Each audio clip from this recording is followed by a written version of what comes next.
This is End-Screen Noise. My name is Colin Dixon, founder and chief analyst at End-Screen Media, and today is June 22nd, 2018.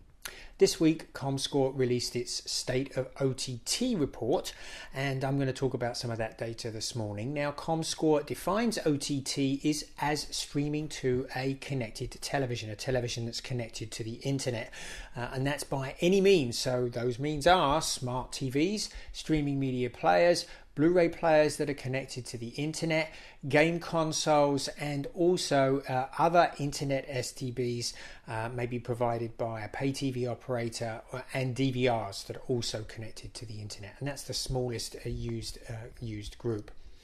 Now, there has been a big increase in the number of homes with a television connected to the internet. comScore says it's up 17% year over year to 59.5 million households. Now, those households are streaming a lot, 54 hours per month on average, and they stream 16.4 days per month. So that works out to 3 hours and 17 minutes per streaming day. So that usage is very, very, very much like regular television viewing in those houses that actually have one. Now, they're saying that the OTT streaming is really driving a big increase in home broadband data consumption. The company says that there is a 26% year-over-year increase in home data consumption to 129 gigabytes per month. And I've got to tell you, looking at my usage, it's way higher than that. Now, comScore also reports on the devices that we're using, and that's what we're going to look at next. So comScore says that 80% of the 94 million Wi-Fi households are actually using one of these OTT devices that we're talking about. And just for comparison, there are 114 million television households. So, a good proportion, most of those television households are actually using an OTT streaming device now. The leader, the device most popular, well, it's the streaming media player, those little plug-in boxes or those little streaming sticks that you can just plug into the back of the TV. 47% of homes are using those. That's an increase of 7%. But the smart TV is actually catching up a little here. 37% use a smart TV. That's up 7% from last year. And the game console actually saw a small increase, up 3% on the year to 31%.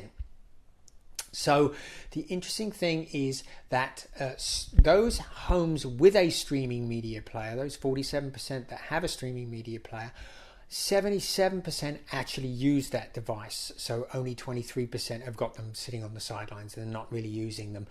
Now, 71% of those with a smart TV are using it, and 62% are using the game console. So, although more people are using that game console, still most people with them are not using, or many people with them are not using them to stream.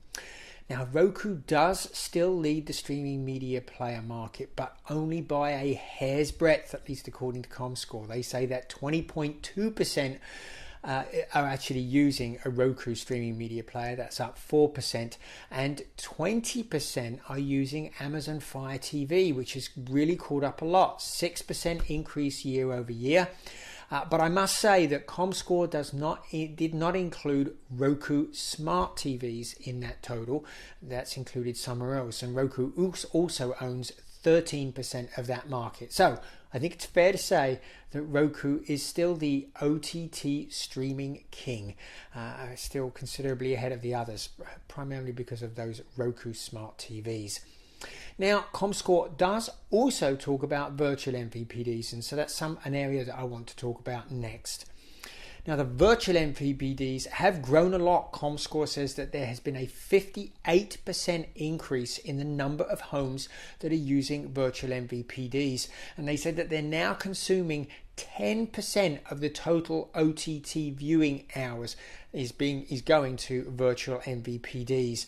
So that's a pretty big chunk of the total, bearing in mind that they've only been in market for like the last 3 or 4 years. So virtual MVPD homes, well, looking at those homes, 50% of viewing time goes to the virtual MVPD service and 50% goes to services like Netflix and Amazon Prime Video. So that's pretty interesting, because that is not how it is in pay TV households. Still, the majority of viewing goes to the pay TV service. So this is an indication that virtual MVPD services, well, the reason people come to them is because they're just watching less TV.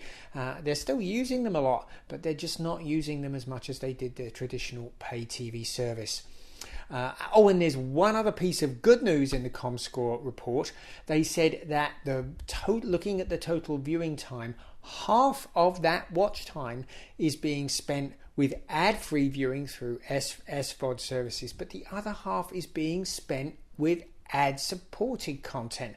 So this is great news if you're brands. Not all of that premium viewing time that we're spending is being spent in front of ad-free content. In fact, half of it, we're still sitting there and watching ads. So that's good news for the ad-supported community. Anyway, that's a quick summary of the comScore data. You can pick that up free from their website whenever you like. So just skip on over to there and search on the OTT viewing report, and I'm sure you'll find it. This has been Colin Dixon with End Screen Media. We'll see you again next time.